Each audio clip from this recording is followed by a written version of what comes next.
오늘 읽은 이 본문 말씀은 열왕기 요즘에 이제 우리 생명의 삶 큐티 계속해서 하고 있는데 이번 주에 봤던 본문 중에 하나입니다.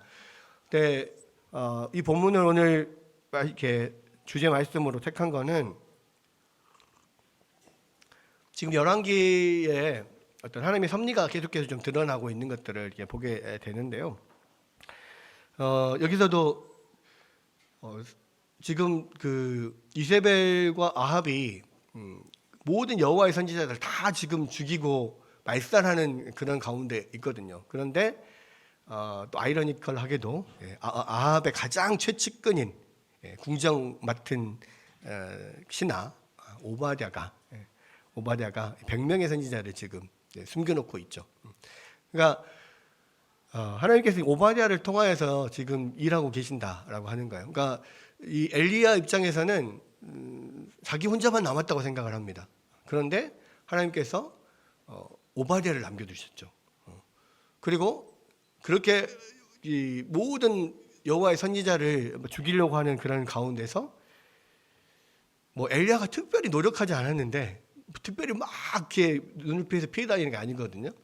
그냥 그리시네가에서 좀 머물다가 거기 물 떨어지니까 하나님께서 시돈에 있는 사르밧 과부한테 가라고 그래서 또 거기 가서 지금 그냥 한 3년 있다가 왔어요.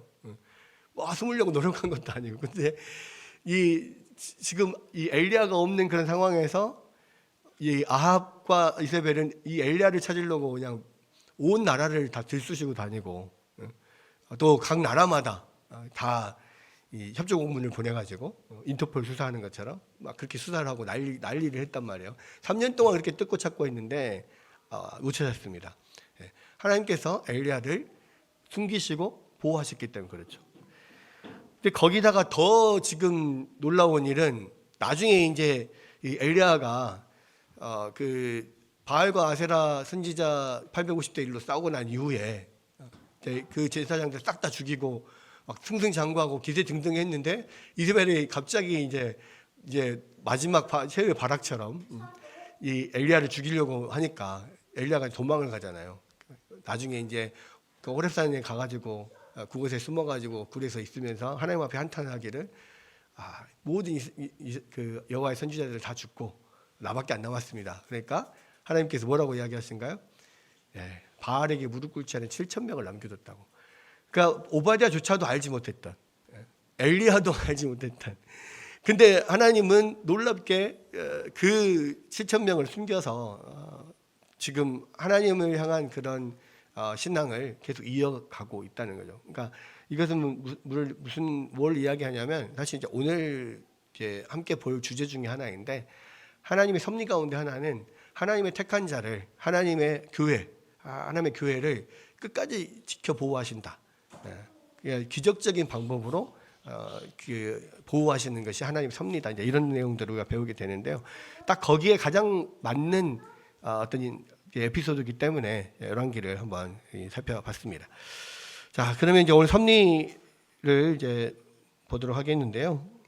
자, 5장 한번 보겠습니다. 자, 제 5장 5항 같이 한번 읽어볼게요. 자, 시작.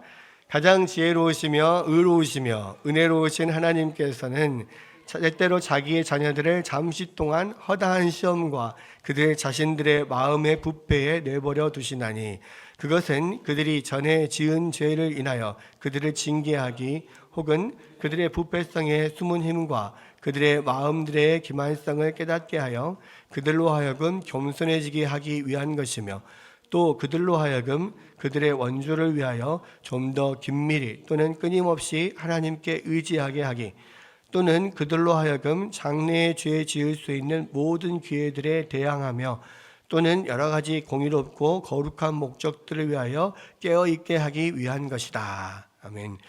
자, 이 말씀은 하나님의 섭리 중에서 하나님의 자녀들을 하나님께서 어떻게 키워가시는가, 양육해 가시는가를 지금 보여주고 있거든요. 그러니까 자기의 자녀들을 하나님께서 때로는 어떠한 시험이나 또는 자신의 죄의 부패에 들어가 있도록 그냥 내버려 두는 경우가 있다는 거예요. 그러니까 이게 그냥 어떤 시험 가운데 들어가도록 내버려 두는 이유 중에 하나는 결국 그 어떤 이 시험을 통해서 그가 유익을 얻도록 하는 건데, 이 시험과 마음의 부패에 내버려 두는 것은 첫 번째는 그들의 죄를 징계하는 면이 있다는 거예요. 그러니까 이렇게 생각하시면 되는데요. 똑같은 죄를 지어도 하나님의 자녀는 하나님께서 징계를 하십니다. 때리셔요. 그러나 하나님의 자녀가 아닌 사람들은 심판합니다. 근데 이게 차이가 뭐냐면, 심판은 그냥 버리는 거예요. 심판은 그냥 버리고 더 이상 기회가 없어요. 그런데 하나님의 자녀들은 다시 기회를 주고 다시 되돌리기 위해서, 회개케 하기 위해서 하나님이 때리시는 거예요. 근데 그 징계가 아주 아파요. 굉장히 뼈에 사무치게 아파요. 어떨 때는 그러니까 아예 그냥 하나님 자녀가 아니고 안 믿는 사람들이다 그러면 죄를 범했음에도 불구하고 그냥 가만히 내버려 둘 수 있어요. 아무런 징계가 없이 그냥 가만히 내버려 두고 있어요. 왜? 그냥 그 가운데서, 죄 가운데서 그냥 지옥에 떨어지도록 놔두는 거예요. 그래서 이제 오늘 그 성시교독 할 때도 잠깐 나왔잖아요. 불의한 사람들이 잘 되는 것에 대해서 불평하거나 거기에 대해서 시기하지 말아라. 부러워하지 말아라. 이 불의를 행하는 사람들이 잘못됐는데 거기에 징계를 하지 않는다. 버린 자식이라 그런 거예요. 버린 자식이라. 그러니까 야고보서에서도 그 나오잖아요. 징계가 없으면 사생자다. 징계가 없으면 아들이 아니다. 하나님은 아들들은 반드시 징계를 하셔서 그것을 고치고 다시는 그 일을 하지 않도록 아주 뼈에 사무치게 때립니다. 그런데 버린 자식들은 아예 가만둘 수도 있고요. 아니면 아예 그냥 심판해서 아예 그냥 망하게 할 수도 있고 그렇다는 거예요. 그래서 그런 부분, 하나님의 자녀들에게 징계가 있다고 하는 부분을 우리가 좀 알 필요가 있습니다. 그리고 그 징계는 매서워요. 지금 우리가 열왕기 보면서도, 사무엘 열왕기 쭉 보다 보면 그게 나오잖아요. 다윗 같은 경우도 분명히 밧세바를 범하고 우리아를 살인교사한 것에 대해서 하나님 앞에 회개를 해요. 그것도 그냥 회개하는 게 아니라 정말 자기 침대가 자기의 눈물에 둥둥 떠다닐 정도로 내가 회개를 했다라고 시편 51편에서 말하잖아요. 내 눈물에 내 침대가 둥둥 뜹니다. 침소가 뜹니다. 뭐 이런 식으로 이야기를 하거든요. 그렇게까지 막 정말 하나님 앞에 그렇게 회개를 했는데 거기에 대한 징계는 없어지지 않아요. 그러니까 죄는 용서를 해줍니다. 근데 그 징계는 없어지지 않아요. 결국 그래서 자기는 그것 때문에 압살롬 자기 아들에게 반역을 당하고 쫓겨다니고 결국은 자기 아들 압살롬 죽잖아요. 그러죠? 그리고 그 밧세바와의 그런 부정한 불의의 관계에서 난 아이도 태어나자마자 죽습니다. 그런 것들을 계속해서 사실은 다윗의 그 남은 일생 동안이 어쩌면은 그 밧세바를 범하고 우리아를 살인교사한 그거에 대한 매를 맞다가 끝난 인생이거든 사실은. 그러니까 그게 얼마나 그 징계가 매서운지를 우리가 알아야 돼요. 왜 징계를 매섭게 합니까? 다시는 그 죄를 짓지 않도록, 다시는 같은 죄를 짓지 않도록 하는 거고요. 그 징계의 무서움이 얼마나 무서운지를 깨달아 알고 하나님 앞에 범죄하지 말고 하나님 앞에 거룩하게 살 수 있도록 그렇게 하는 거예요. 그리고 열왕기에서도 그렇습니다. 우리가 다윗의 자손들, 뭐 솔로몬이나 그 쭉 나오는 자손들 있잖아요. 사실은 북이스라엘하고 남유다 왕들을 비교해 봤을 때 별로 큰 차이가 없어요. 남유다에는 그래도 하나님을 잘 섬기는 왕이 더러 몇 명 나옵니다. 근데 그 몇 명을 제외하고는 다 하나님을 떠나고 또 우상숭배 막 하고 막 그런 악한 죄를 범하는 그런 왕들이 많이 나와요. 근데 북이스라엘은 그런 왕들이 나오면 뭐 2대 3대도 가기 전에 다 왕조가 망하고 또 새로운 왕조가 들어서고 막 이러잖아요. 그런데 남유다는 징계를 받고 그 대신 징계를 받는 대신에 그 뒤에 왕조는 계속 이어져요. 그러니까 하나님의 자녀들은 매를 때릴지언정 그 인생을 망하게 하고 심판하진 않는단 말이에요. 그러나 하나님의 자녀가 아니면은 거기서 심판하고 끝날 수가 있어요. 그런 면이 분명히 다르다. 그리고 그래서 하나님의 자녀들은 이런 시험이 없지 않다는 거. 분명히 하나님께서 그 시험에다가 우리를 내어 던질 수가 있고, 그것은 그들의 죄를 인하여서 그들을 징계하는 면이 있다는 거고요. 또 그렇게 또 죄 가운데 들어가서 고생하도록 놔두는 것 중에 하나는 뭐냐면, 그들로 하여금 겸손해지기 위한, 겸손해지도록 거기 나오죠. 나는 겸손해지게 하기 위한 것이다. 그다음에 또 그런 어려움들을 통해서 하나님께 의지할 수 있도록 의지하게 하기. 지금 이게 좀 중요한 이야기들을 지금 하고 있어요. 징계하는 거, 겸손해지게 하는 거, 의지하게 하는 거. 그리고 그들로 하여금 장래 지을 수 있는 모든 기회들에 대항하다 한다. 어떤 앞으로 죄를 짓지 않도록 하기 위함다는 거고요. 그다음에 여러 가지 또 공의롭고 거룩한 목적을 위해서 깨어 있게 하기 위해서 이런 시험들을 허락하신다. 또 죄 가운데 빠지는 것도 여전히 허락하신다라는 거예요. 그러게 이제 하나님의 자녀들에 관한 섭리인데, 자, 설명을 보면 모든 진지한 그리스도인들은 성도들이 영혼의 어두운 밤이라고 부르는 것을 경험한다. 그러니까 이때는 마치 하나님이 그냥 홀로 버려두는 것 같은 기간이 있어요. 그래서 하나님이 정말 나를 버리셨나? 그냥 영혼이, 그게 영혼의 밤이에요. 전혀 이 하나님의 도우심을 이렇게 느끼지도 못하고 어둠 속에 내가 버려져 있는 듯한 그런 상황들을 겪게 만드신다는 거예요. 그거는 그러나 전적으로는 아니고 잠시 동안. 그러나 그런 기간이 없진 않아요. 잠시 동안 그런 기간이 있어요. 근데 그거는 목적이 있는 기간이라는 거죠. 목적이 있는 기간. 뭐냐면 하나님은 우리를 시험에, 그리고 더 나아가서 타락에 노출시키지만 불신자들을 다루는 것과 동일한 방식으로 그렇게 하진 않는다는 거죠. 분명히 차이가 있습니다. 하나님은 회개하지 않는 자들을 그들의 죄에 내줌으로써 궁극적으로 그들을 심판하십니다. 그러니까 회개하지 않는 자들을 가만히 내버려 두는 게 오히려 그들에게는 더 큰 심판이에요. 그러니까 그 열왕기상 하면서도 그 말씀을 드렸죠. 오히려 이 세상에서 심판하지 않으면 더 무서운 거라고. 내가 하나님의 자녀로서 이 세상에서 오히려 징계를 당하지 않으면 오히려 더 무서운 거예요. 왜? 그러면 내가 영원히 이 지옥불에서 그 죄를 감당해야 될 수도 있거든요. 그러니까 그런 면에서 내가 정말 하나님 앞에 잘못했는데, 범죄했는데 징계를 당하지 않는다? 그럼 더 긴장해야 돼요. 더 무서워해야 돼요. 더 하나님 앞에 제발 살려달라고 나가야 돼요. 근데 죄를 졌는데 아무렇지도 않네, 뭐 이렇게 되면은 불신자들은 똑같은 길을 가게 되는 겁니다. 하나님은 징계한 방법으로 자기 백성들에게 스스로 물러나신다.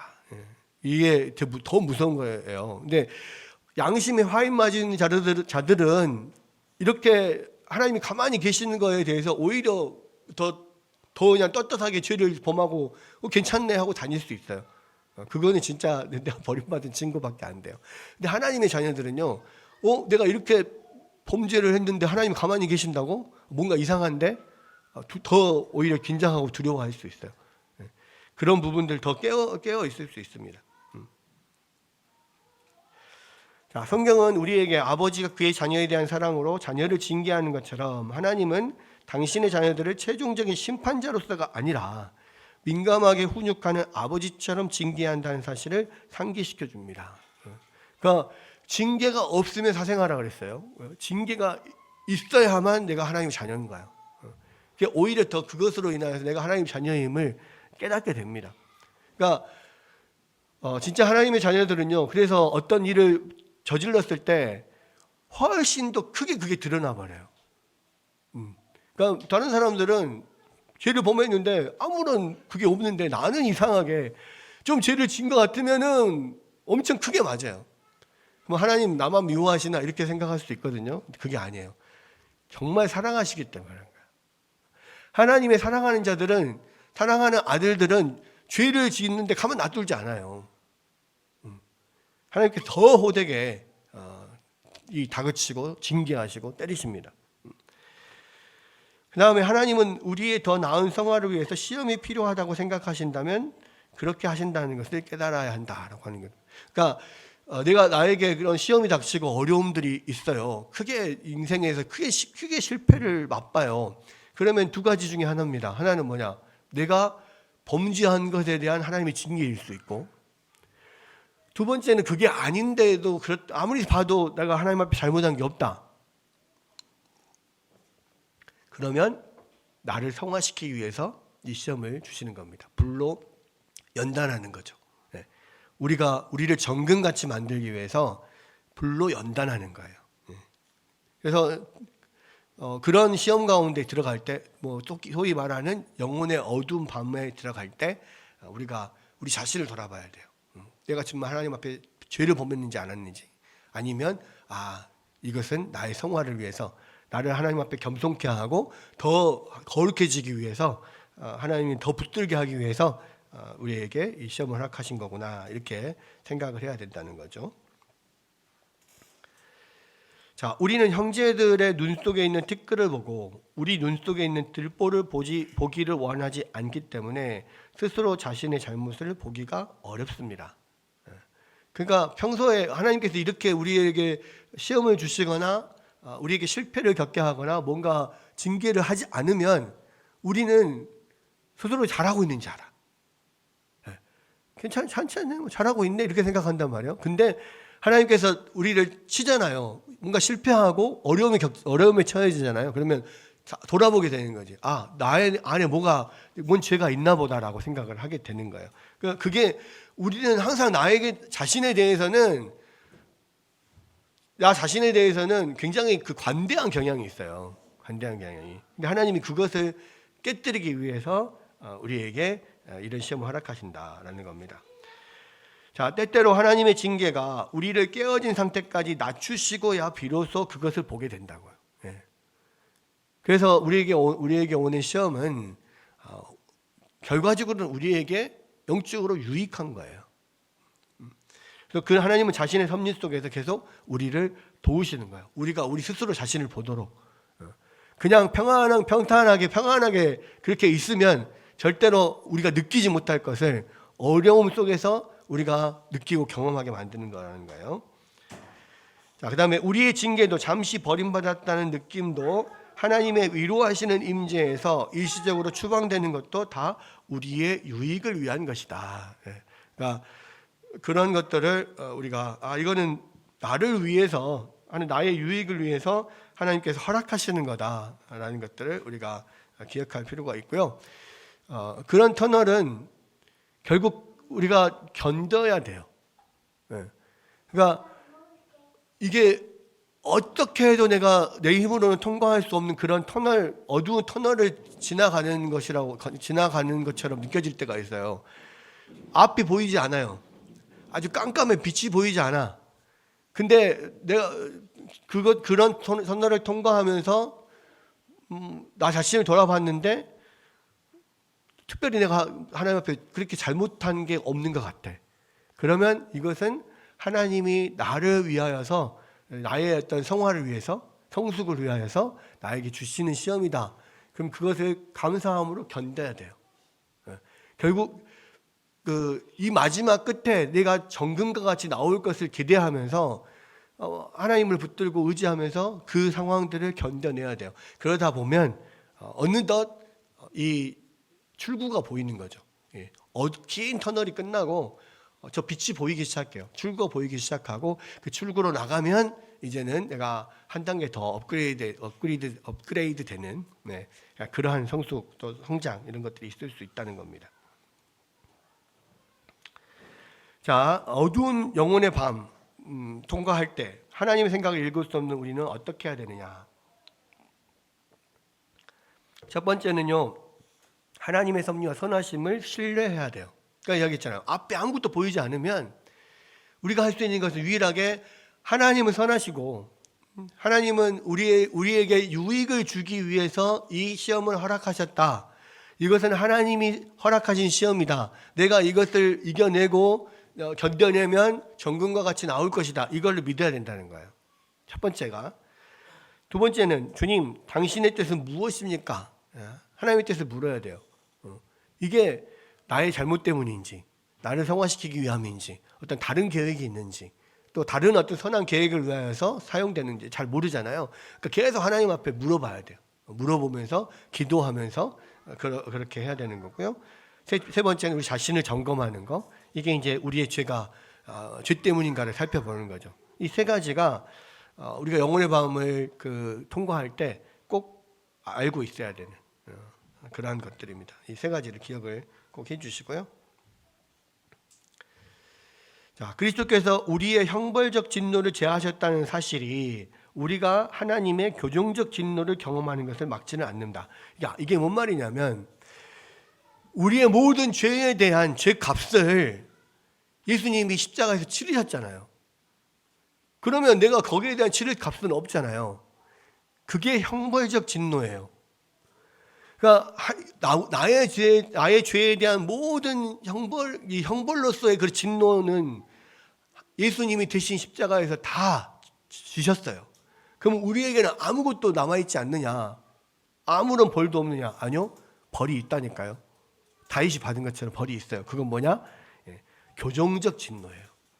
하나님의 자녀를 바로 만들기 위한, 하나님의 자녀를 교정해서 죄에서 떠나서 바로 하나님의 거룩한 자로 세우기 위한 교정적인 진노, 체벌, 이것은 있단 말이에요.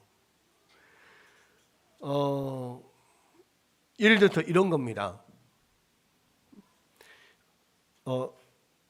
내가 우리 집에서 아버지 지갑에서 내지는 어머니 지갑에서 돈을 조금씩 훔쳤어요.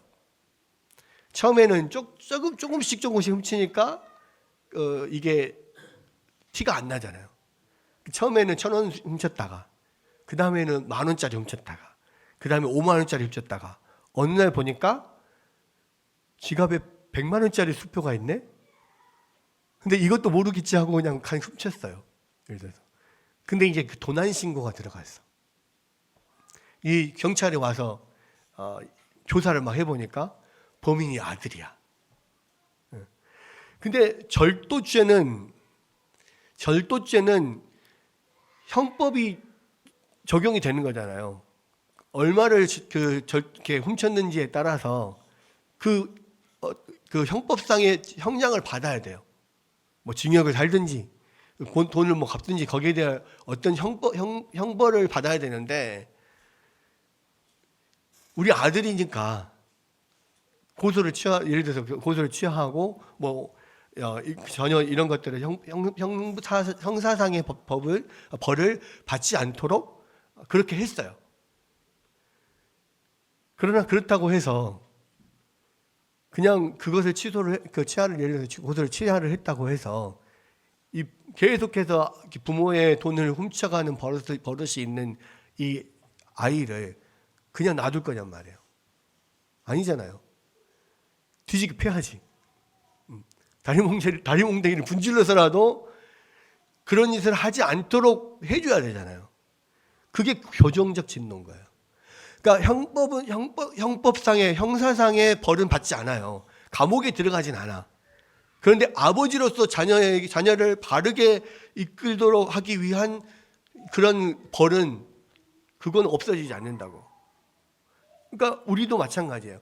우리가 어떠한 죄를 짓든지 그 죄에 대한 하나님의 형법상의 진노, 형벌적인 진노는 예수님이 십자가에서 다 대신 받으셨어요.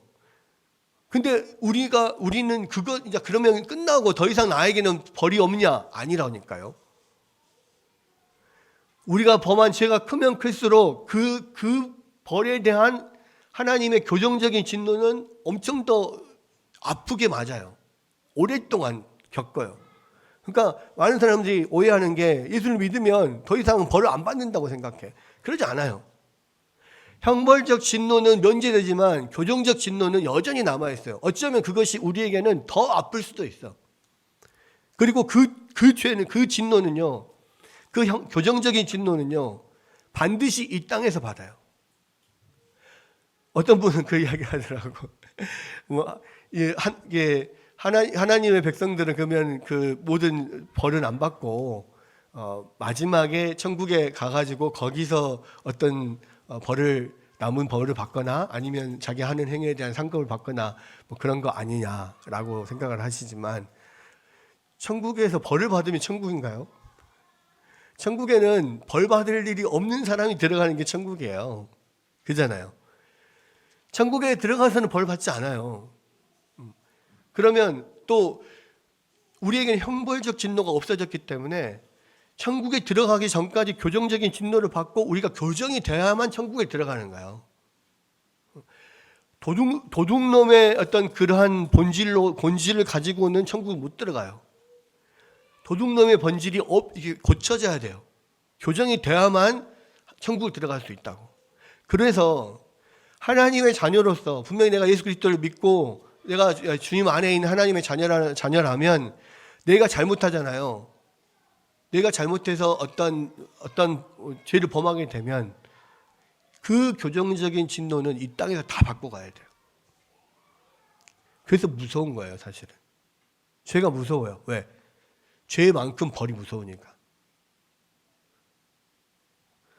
우리 아버지는요, 육신의 아버지처럼 마음 약한 분이 아니에요. 우리는 막 호되게 때리다가도 자녀가 막 자지러지고 막 그렇게 하잖아. 그러면 마음이 약해져가지고 이 10으로 때릴 거를 뭐 5로 때리고 2로 때리고 그러잖아요. 하나님은 그렇지 않아요. 10으로 50대 때리기로 했으면은 10으로 반드시 50대 때리는 분이에요. 그러니까 두려워해야 된다고. 왜 자꾸 제가 이렇게 이야기하냐면, 크리스찬들이 나는 크리스찬이니까 죄를 지어도 예수님이 다 나 대신 벌을 받았으니까 나는 벌을 안 받는다, 이렇게 생각한다고요.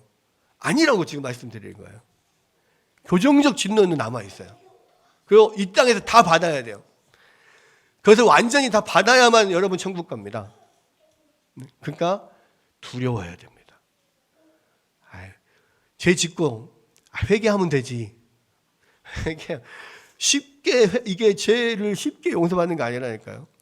형벌적 진노는 예수님이 다 대신하셨지만 교정적 진노는 내가 받아야 돼요. 내가 교정이 돼야 되니까요. 그럼 그거 어떻게 감당할 겁니까? 계속 반복되는 죄, 반복되고 또 짓고 회개하고 그러면 끝이냐? 아니에요. 거기에 대한 벌을 계속 그런 식으로 죄를 가볍게 여기고 계속 죄를 범하잖아요. 그러면은 어느 날 정말 이 눈물짝 콧물짝 나게 정말 엄청나게 두드려 맞는다는 사실을 여러분 기억하셔야 됩니다. 너무 두려운 체벌이 있을 수 있어요. 그리고 그렇게 해야만 하나님이 자녀인 거지, 만약에 그렇게 했는데 아무런 게 없다, 그러면 여러분 버려진 자식이에요. 오히려 그게 더 무서워요. 이건 꼭 기억하시길 바랍니다.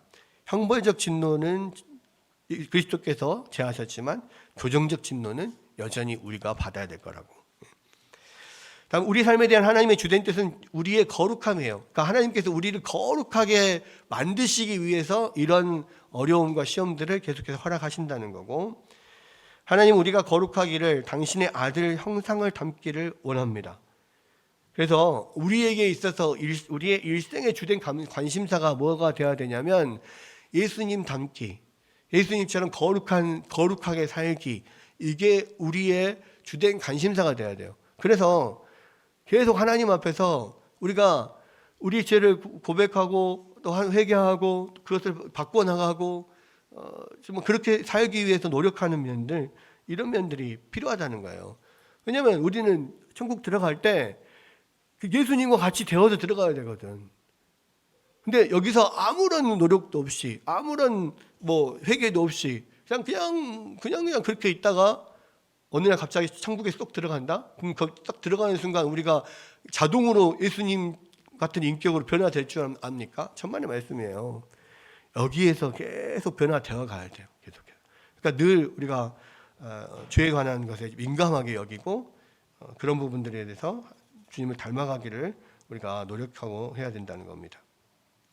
다음에 여섯 번째 섭리 6항을 한번 보겠습니다.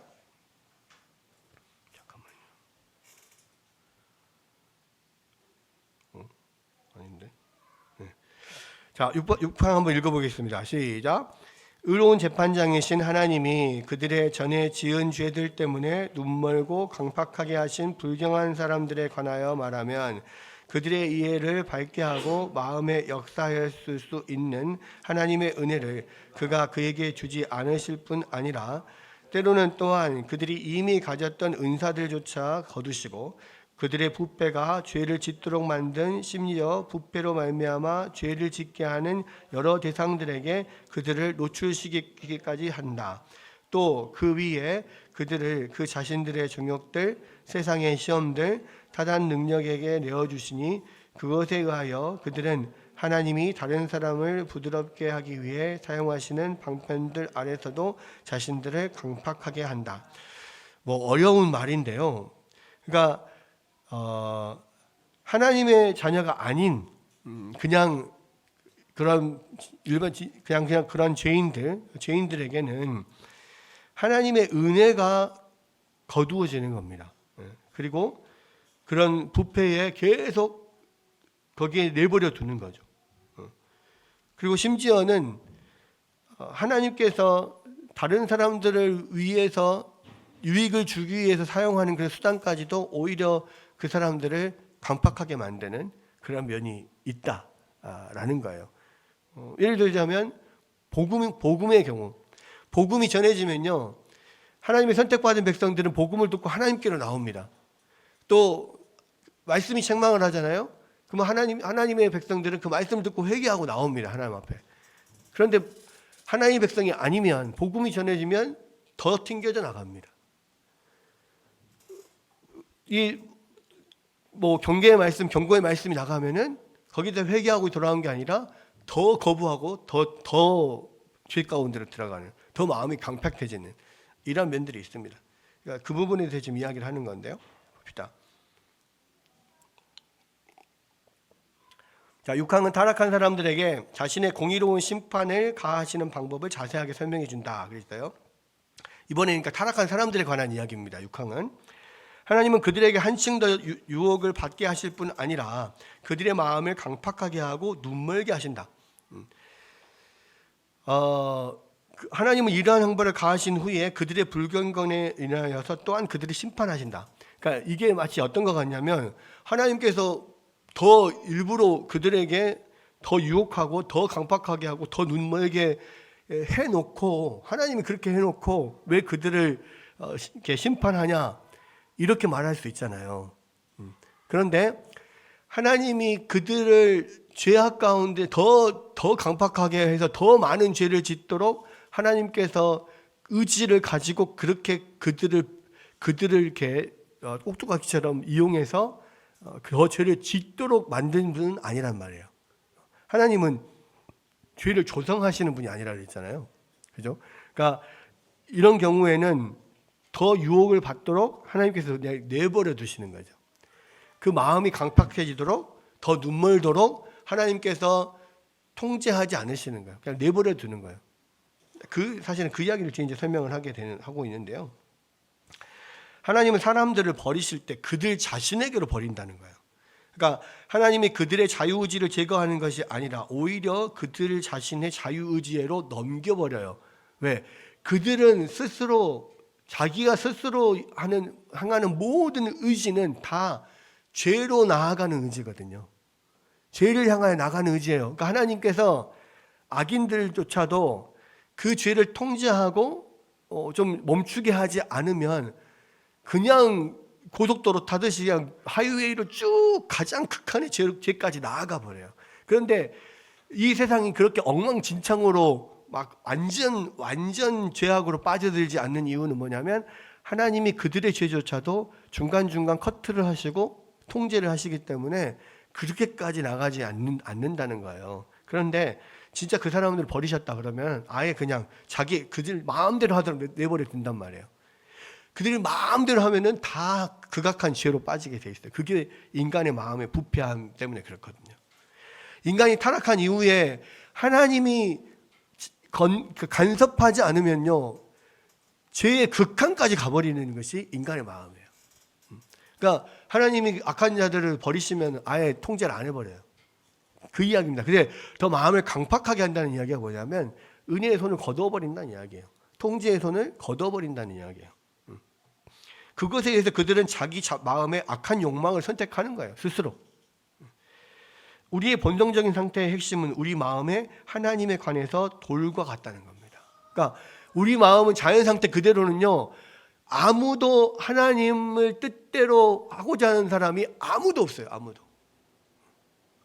그 누구도 스스로는 하나님을 찾지도 않고 하나님을 영화롭게 하지도 않고 하나님의 뜻대로 순종하지도 않아요. 그것이 인간의 마음 상태예요. 그러니까 그냥 그대로 버리실 때 자기 자신에게로 버리고 너희들 마음대로 해라 이렇게 그냥 놔버리신단 말이에요. 우리는 하나님을 듣거나 보기를 원하지 않고 하나님께 애정을 가지고 긍정적으로 반응하기를 원하지 않아요. 이게 로마서에 나오는 아무도 하나님을 찾지 않고 아무도 하나님 영화롭게 하지도 않고 그 이야기예요. 하나님의 심판 가운데 하나로서 하나님은 버림받은 자들이 원하는 것들을 그들에게 주신다. 그냥 줘버려요. 마음대로 해라고. 하나님은 그들의 일을 밝히고 그들의 마음에 역사하는 은혜를 베풀기를 보류하신다. 그러니까 아까 예수님의 말씀이 빛처럼 우리의 마음을 쫙 쐴 때 우리 자신의 어떤 죄악을 발견한다 그랬잖아요. 근데 그거를 그런 빛을 비춰주지 않아요. 그거를 그냥 은혜를 그냥 거둬가 버리세요. 그랬을 때 더 우리는 어둠 가운데로 나아가게 되는 거죠. 그래서 복음은 항상 두 가지 결과를 낳는다. 이게 복음은 사실은 우리에게 유익을 주기 위해서 주시는 건데 그 복음이 던져질 때 결과가 극과 극으로 나뉜단 말이에요. 그러니까 우리 복음에 긍정적으로 반응하면 복음은 우리에게 복을 더하고 우리가 복음을 거부하면 우리 앞에 우리의 죄책은 더 증가됩니다. 복음이 던져지면 항상 그 복음 앞에 거부하는 자가 있고 그것을 받아들이고 순종하는 자가 있어요. 순종한 자들은 더 복이 임할 것이고 거부한 자들은 더 거기에 대한 죄책이 증가가 돼요. 그래서 우리가 하나님께 아니오라고 말할 때마다 바울이 말한 것처럼 우리는 진노의 날에 내 스스로 진노를 쌓고 있는 거예요. 거부할 때마다 점점 더 진노를 하나님 앞에 이렇게 쌓고 있는 것입니다. 그리고 우리가 더욱 죄에 익숙하게 되면 계속해서 우리 양심은 마비되고 우리의 마음은 더 강팍해져요. 그러니까 하나님께서 계속 말씀을 통해서 복음의 빛을 비춰주실 때요, 우리가 거기에 반응을 해야 되는데 반응을 안 하고 딱 막아버리기 시작하잖아요. 그러면은 이제 양심에 화인 맞기 시작해. 더 이상 그 다음부터는 우리 양심이 반응을 안 해버려요. 그럼 더 심각한 상태로 빠지게 되는 거예요. 사람은 계속해서 죄를 지음으로써 성공적으로 그리고 무자비하게 양심의 감각을 제거해 나갑니다. 그러니까 처음 한 번 죄를 짓는 것은 막 좀 이렇게 거기에 대해 죄책감도 느끼고 막 그래요. 근데 같은 죄를 계속 반복하잖아요. 그러면 양심의 화인 맞아가지고 이제 죄책감도 느껴지지 않아요. 나중에는 그것을 합리화해버려. 지금 그게 동성애자들이 자기들의 어떤 그러한 것들을 성적인 그러니까 소수자로서 권위를 내지는 인권을 존중해달라 하면서 막 법적인 그런 조항까지 지금 뭔가 만들려고 하는 게 그런 거잖아요. 그 사람들 저는 똑똑히 기억하는 게요. 제가 학창 시절에 우리 학교에 마음 001이라는 게 동아리가 만들어졌습니다. 제가 1학년 때, 그때 94년도였거든요. 그 마음 001이 뭐였냐면 처음으로 동성애자들끼리 모여서 동아리를 만든 거예요.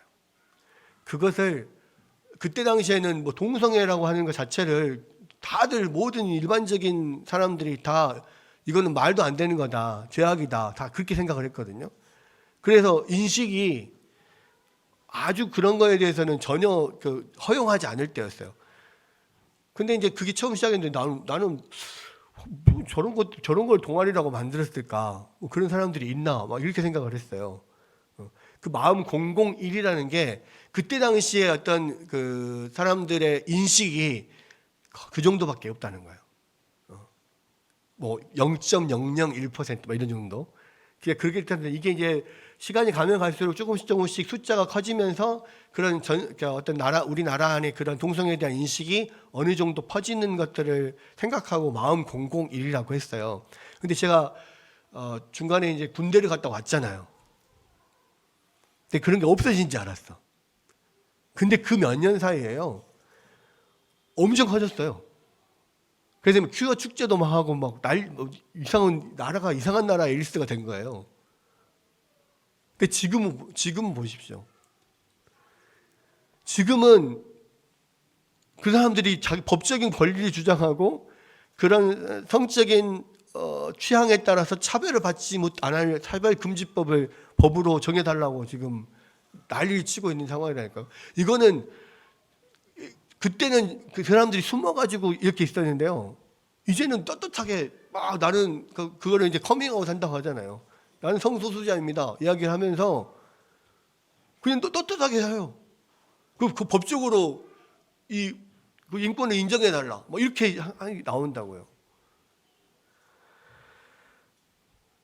그러니까 점점 양심의 화인을 맞아가는 거예요. 그게 많은 사람들이 이제 인식이 그냥 그렇게 많이들 그런가 보다로 이제까지 나가요. 이제는 영화에서도 드라마에서도 동성애적인 그런 장면들도 많이 나오고 이제는 뭐 학교에서 교육도 뭐 그렇게 한다고 막 그런 이야기들도 하고 요즘에 그 웹툰 많이 보잖아요. 우리 청소년들 웹툰 많이 보잖아요.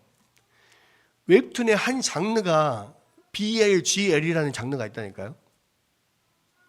보이 러브, 걸 러브예요. 동성애 만화가 장르별로 장르가 있다고 안에. 뭐 그럴 정도니까. 그러면 그런 것들을 보고 자라는 청소년들이 어떤 생각을 하겠어요? 성경은 분명히 동성애 죄라고 이야기를 합니다. 성적인 아까 오전 예배도 잠깐 말을 했지만 성적인 문제에 대해서 부부 사이 외에서 일어나는 모든 성관계는 다 죄예요. 그것은 우상숭배하고 같은 거예요.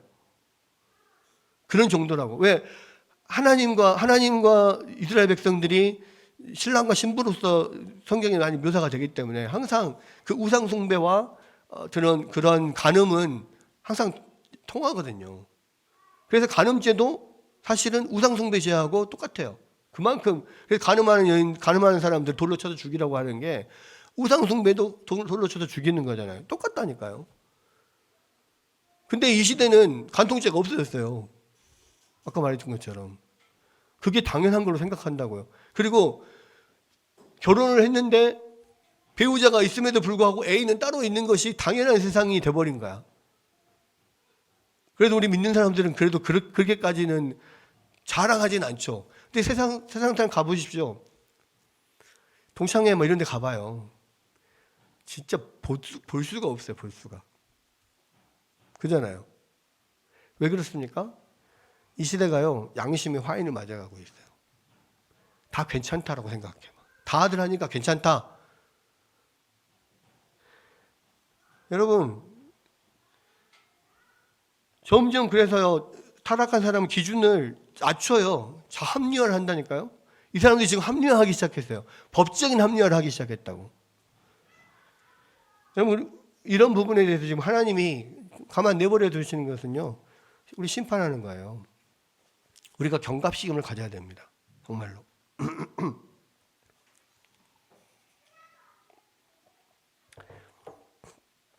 우리가 심판의 기준을 낮춰서 우리의 양심을 안심시키도록 하나님이 허락하는 것 자체가 이미 하나님의 심판 가운데 하나라니까요. 정말 우리가 정신 똑바로 차려야 됩니다. 바로에 대해서 루터가 말한 것처럼 하나님의 옳고 의롭고 무지한 사람의 삶에 개입하여서 그 마음에 악한 욕망이나 기질을 심어서 새로운 악을 창조하는 것이 아니라 하나님이 자신의 억제력을 철회하시면 곧 바로의 마음이 강팍하게 되는 거라는 거예요. 그러니까 아까 제가 설명한 게 그거잖아요. 바로의 마음을 강팍하게 하셨다라고 성경에 나오는데 하나님이 직접 개입하셔서 그에게 가만 그런 돌 같은 그런 마음, 욕망이나 기질을 넣어서 새로운 악을 창조하는 게 아니라고요. 그냥 억제력을 철회하신 것뿐이에요. 그러니까 더 강팍해지는 거예요. 그 이야기입니다. 그 다음에 7번 마지막 하나님 섭리 읽어봅시다. 시작.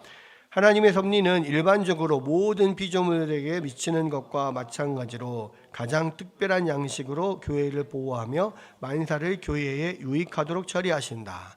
자, 이 항이 하나님께서 특별한 섭리로 교회를, 하나님의 백성들을 보호하신다라고 하는 것이 하나님의 섭리의 마지막 항이에요. 자, 신앙고백서는 하나님이 교회를 돌보시되 자신의 통상적이고 일상적인 통치의 한 부분으로서 뿐만 아니라 특별한 섭리로서 돌보신다고 말한다. 그러니까 일상 섭리, 특별 섭리, 뭐 보통 섭리, 특별 섭리 나오잖아요. 이게 이제 뭐 보통 일상적인 보통의 방법과 또한 기적적인 방법을 같이 사용하셔서 하나님의 백성들, 하나님의 교회를 보호하신다라는 겁니다.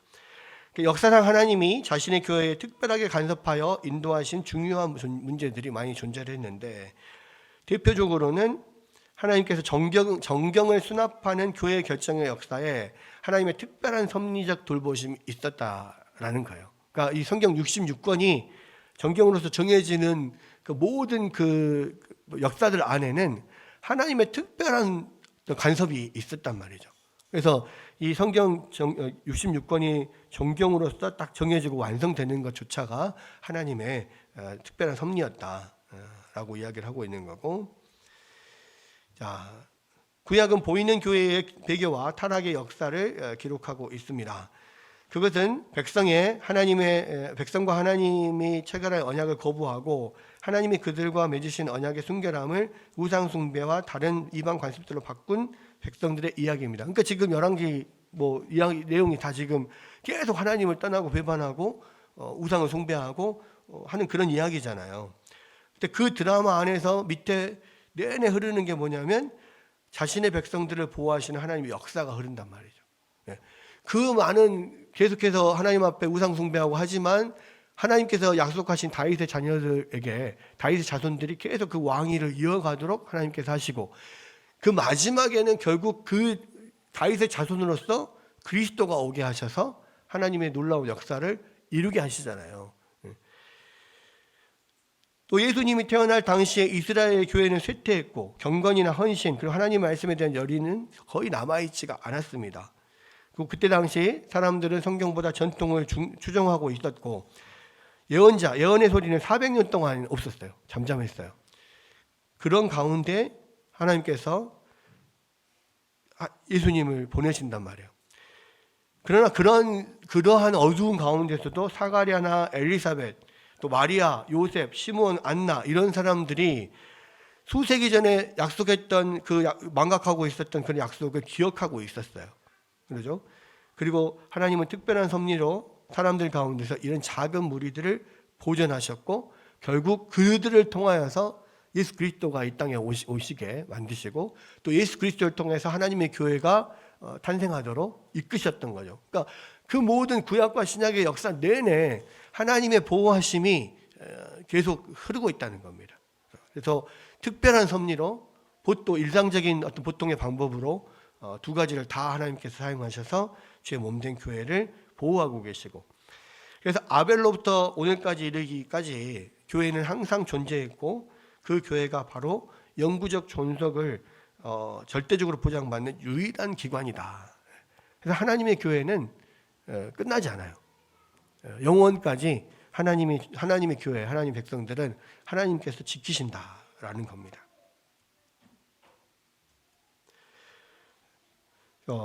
그래서 하나님은 자신의 특별 섭리를 통해서 교회를 보존하십니다.